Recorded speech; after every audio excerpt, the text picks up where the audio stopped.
Mary set out and traveled to the hill country in haste to a town of Judah, where she entered the house of Zechariah and greeted Elizabeth. When Elizabeth heard Mary's greeting, the infant leapt in her womb, and Elizabeth, filled with the Holy Spirit, cried out in a loud voice and said, "Blessed are you among women, and blessed is the fruit of your womb.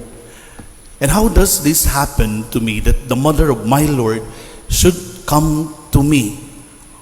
For all the moment the sound of your greeting reached my ears, the infant in my womb leapt for joy. Blessed are you who believed that what was spoken to you by the Lord would be fulfilled." And Mary said, "My soul proclaims the greatness of the Lord. My spirit rejoices in God my Savior, for he has looked with favor on his lowly servant. From this day all generations will call me blessed. The Almighty has done great things for me, and holy is his name. He has mercy on those who fear him in every generation.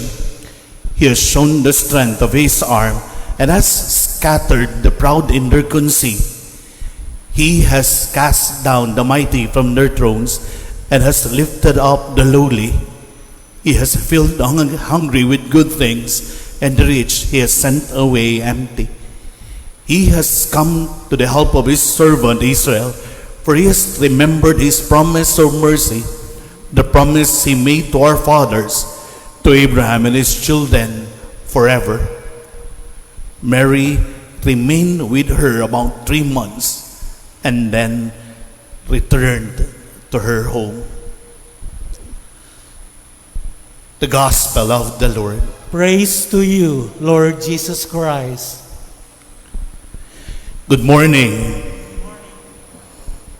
Today we celebrate the solemnity of the Assumption of the Blessed Virgin Mary. My dear sisters and brothers, the 1st November of 1950, Venerable Pope Pius XII defined the Assumption of Mary to be a dogma of faith. We pronounce, declare, and define it to be a divinely revealed dogma that the Immaculate Mother of God, the Ever Virgin Mary, having completed the course of the earthly life, was assumed body and soul to the heavenly glory. When we say dogma, it is the teaching of the Church, infallible. Turo ng simbahan na hindi nagkakamali. Dapat panampalatayanan, kilalanin, isabuhay. May ibang mga sekta at relihiyon, sasabihin, kayong mga Katoliko, napakarami ninyong pinaniniwalaan. May tinatawag pa kayong dogma. Pero hindi kasi nila naiintindihan. Ito yung gumagabay sa atin sa isang pananampalataya mula sa turo ng mga apostol. Tandaan natin, kung ano tayo ngayon ay dahil sa mga apostoles ni Kristo. Sila na nagpahayag at nagpatotoo. Sila na nakasama si Jesus. Walang naisulat si Maria, ang mga apostol at mga ebanghelista ang nagpatunay nito. Sila yung nagkwento at nagsulat. Kaya nga yung pag-akyat ng mahal na Birheng Maria, pinaniniwala nating totoo dahil sa kanila. At nasusulat. Nakakatuwa nga yung ibang sekta at ibang reliyon, sasabihin, wala iyon sa Biblia. Kasi ang problema naman, ang kinakabisado nila sa Biblia, partikular na bersikulo at kapitulo lang, hindi yung buong kasaysayan. Hindi yung buong kwento, hindi yung buong aklat ng Biblia. Paano sasabihin wala sa Biblia? Kayong sa Salmo, binabanggit in the book of Revelation that truly, the queen stands at your right hand, arrayed in gold. Pinahayag, may reyna na kung saan kasing ningning ng araw at natatapakan ng buwan, na mayroong 12 bituin. Ang tinutukoy na reyna, walang iba kundi si Maria. Ngayon, ang problema naman sa atin, mga Kristiyanong Katoliko, hindi natin lubusang na ipagtatanggol kasi hindi naman natin nauunawaan. Marami sa atin ang hindi alam ang pagkakaiba ng pag-akyat ni Jesus sa langit sa pagdiriwang natin ngayon na si Maria iniakyat sa langit. Let us be guided. Ascension is different from assumption. When we say ascension of the Lord, si Jesus umakyat sa langit ayon sa kanyang kapangyarihan dahil siya'y Diyos na totoo at tao namang totoo. When we say assumption, si Maria iniakyat sa langit sa pamamagitan ng kapangyarihan ng Diyos dahil si Maria ay hindi Diyos kundi tao katulad natin. Kaya hindi natin sinasamba si Maria. Papasok ulit yung pagdududa ng ibang sekta at ibang reliyon, maging mismong mga Kristiyanong Katoliko, hindi kayang ipaglaban yung usaping ito. Sasabihin, Father, paano hindi ho sinasamba? Nasa altar ho natin si Maria. Hindi sinasamba. Kinikilala, minamahal, sinusundan. Dahil bago pa tawagin ng 12 apostoles, si Maria na ang kauna-unahang apostol ng kanyang anak. Siya na hindi lang basta nagpahayag sa mabuting balita, kundi tumanggap ng mabuting balita at dinalang mabuting balita sa sinapupunan niya. Let us all be guided that the first miracle of our Lord Jesus Christ happened through the intercession of the Blessed Virgin Mary. Nagawa ni Jesus ang kanyang kauna-unahang himala dahil sa pakiusap ng ina. At ito ay sa isang kasalan sa Kana. Na kahit sinasabi ni Jesus, babae, hindi ko pa panahon, pero dahil isang ina na mapagmahal at tunay na nag-aruga sa kanya, ang nagsabi sa problema ng mga bagong kasal sa Kana. Ginawa ni Jesus ang kanyang unang-unang himala na natikman ng lahat ng tao sa kasalan, ang pinakamasarap na alak. Kaya nga maliwanag, minamahal natin si Maria dahil mahal na mahal siya ng anak niya, ang anak ng Diyos. Ngayon, kung halimbawang lalapastanganin natin ang ina na hindi bibigyang halaga o hindi man lang kikilalanin ano ang mararamdaman ng anak. Kung tayo nga, hindi mabuting anak na minsan yung mga magulang o nanay natin particularly sinasagot at hindi natin sinusunod, kapag nakarinig tayo ng hindi magandang sinasabi ng ibang tao, anong nararamdaman natin?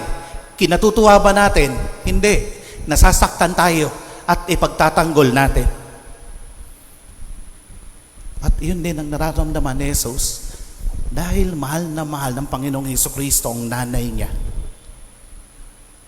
Kapag may ibang sekta at ibang reliyon na nagtanong sa iyo bilang isang Kristiyanong Katoliko, dapat alam natin kung paano ipaliwanag at ipaunawa. Hindi namin sinasamba si Maria, minamahal namin ang ina. Sabay ang tanong, ikaw ba, wala ka bang nanay?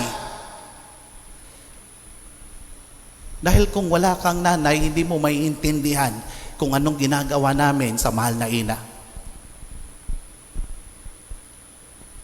Nakalimutan na ba natin nung si Jesus nakapako sa krus, malalagutan na ng hininga? Ano ang hindi niya nakalimutan? Yung nanay niya. Sinabi niya sa kanyang apostoles na naiwan sa kanyang paanan, si Juan, narito ang iyong ina. At sinabi kay Maria, narito ang iyong anak. Pinagkatiwala na ang nanay niya sa kanyang pinakapaboritong alagad. At sinabi rin sa kanyang ina, bahala na po kayo sa kanya. At tinupad ni Juan ang pakiusap ng namamatay na niyang Panginoon. Kaya naman dinala niya si Maria sa kanyang tahanan, inalagaan. At ayon sa banal na tradisyon, ito na yung huling pagkakakita kay Maria na kung saan pagkatapos naganap ang pinagdiriwang natin ngayon, ang the Assumption of Mary. Ilan sa atin ang nauunawaan sa papel na ginampanan ni Maria? Dahil maliwanag ang pag-akyat niya sa langit. Tunay na pagbibigay pag-asa sa ating lahat. Nung iniakyat si Maria sa langit, pinapaalala sa atin na tayo bilang tao iaakyat din sa kaharian ng Diyos. Ang kailangan lang tularan si Maria. Si Maria nahuwaran natin sa pagpapakumbaba, sa pagiging masunurin, sa pananampalataya, at sa pagmamahal kay Jesus. Ang mga katangiang ito ang magiging hagdanan natin upang makapasok sa langit, upang maiakyat din sa langit. Pagpapakumbaba. Paano na ipapakita ang humility ni Maria? The Annunciation of Mary showcases her humility. That great event truly showcases the heart of Mama Mary, not only in purity, but in humility. Balikan ho natin, nung si Maria ay dinalaw ng Arkanghel, ibinahagi sa kanyang mabuting balita. Yung mabuting balitang siya ay magdadalang tao lalang ng Espiritu Santo. O nga't nagtanong si Maria, ngunit hindi siya nagdududa, yung pagtatanong lang na paano mangyayari ito.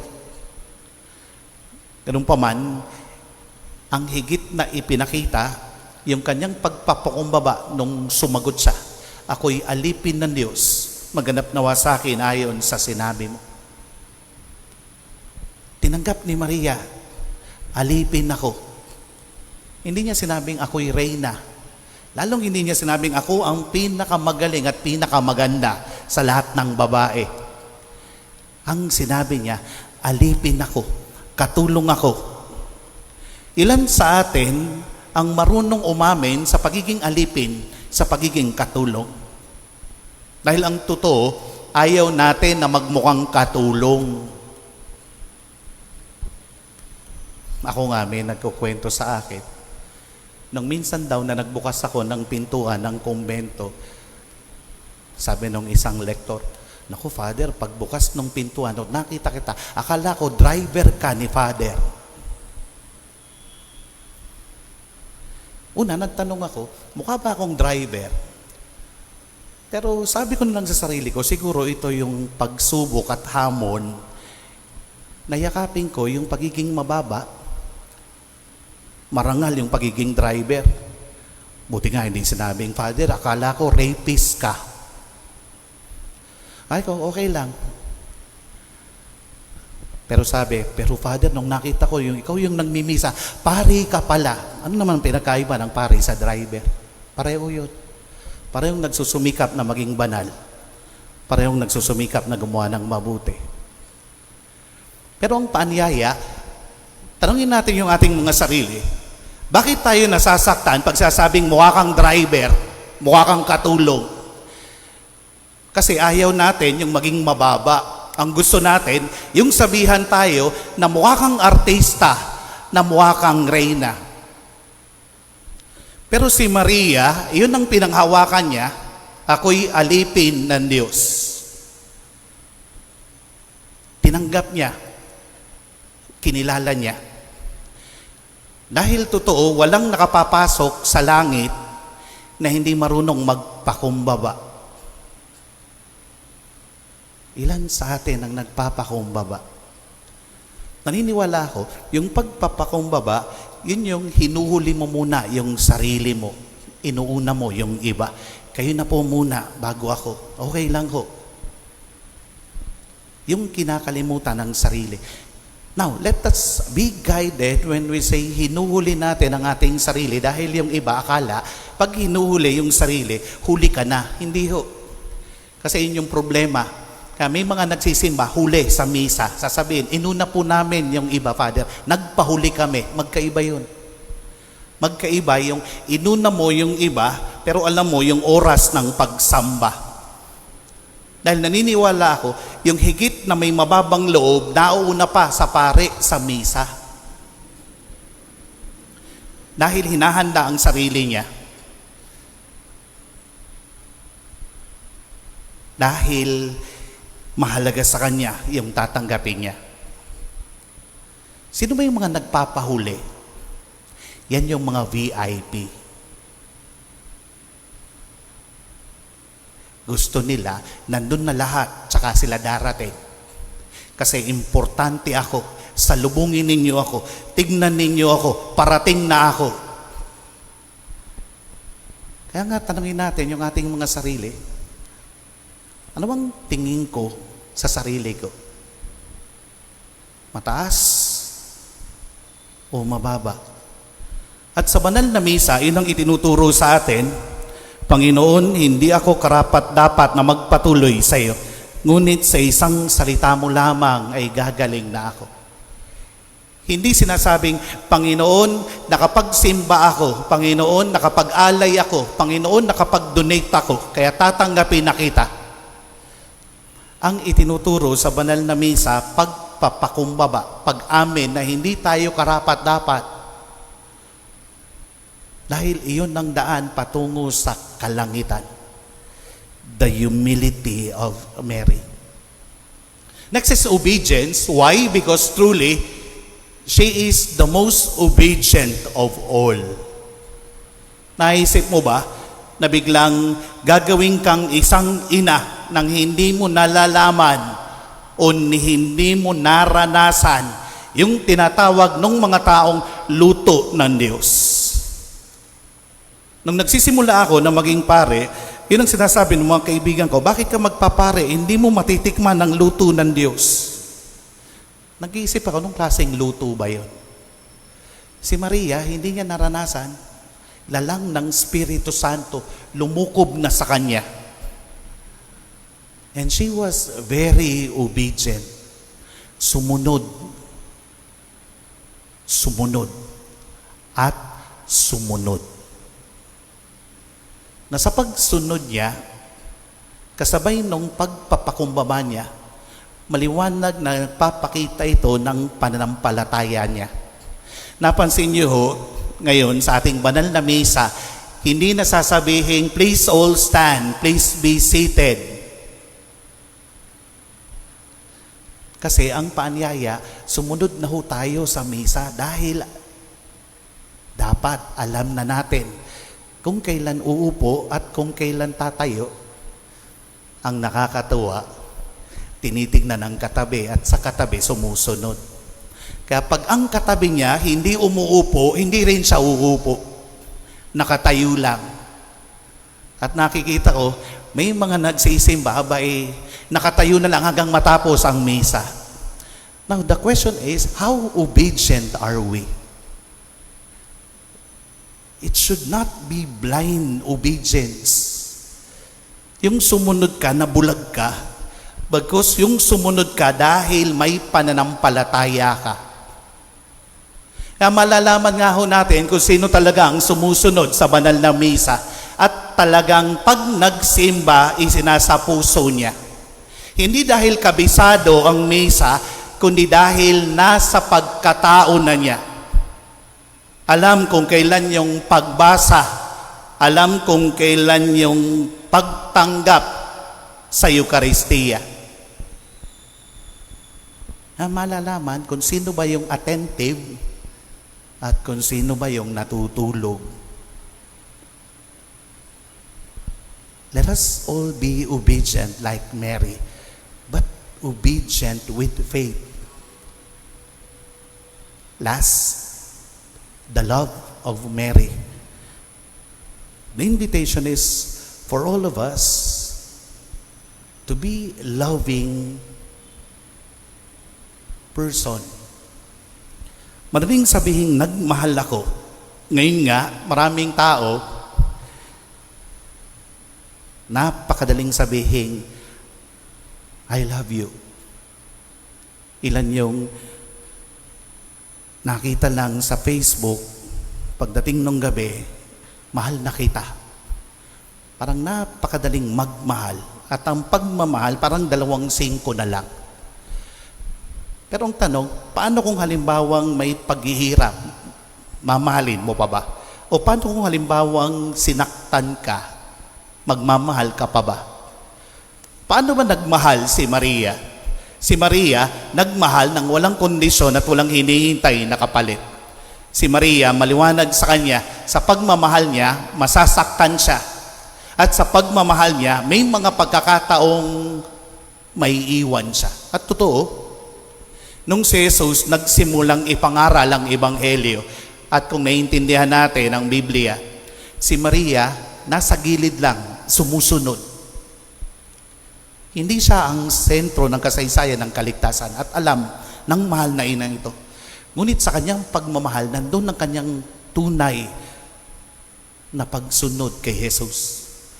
Dahil yung pagmamahal niya, totoo, yung pagmamahal niya, dakila. Yung pagmamahal niya, walang presyo. Pero tayo kasi, sasabihin natin, mahal mo ko, depende dun sa regalo. Pag maganda yung regalo at mamahalin ito, yun ang nagiging batayan ng pagmamahal. Hindi ba pwedeng magmahal yung presensya? Mahal kita kasi nandito ako. Katabi mo ko sa hirap at ginhawa, sa lungkot at ligaya, sa karamdaman at kalusugan hanggang sa wakas ng panahon. Ang pagmamahal ni Maria, totoo, mahirap, ngunit nagpapakita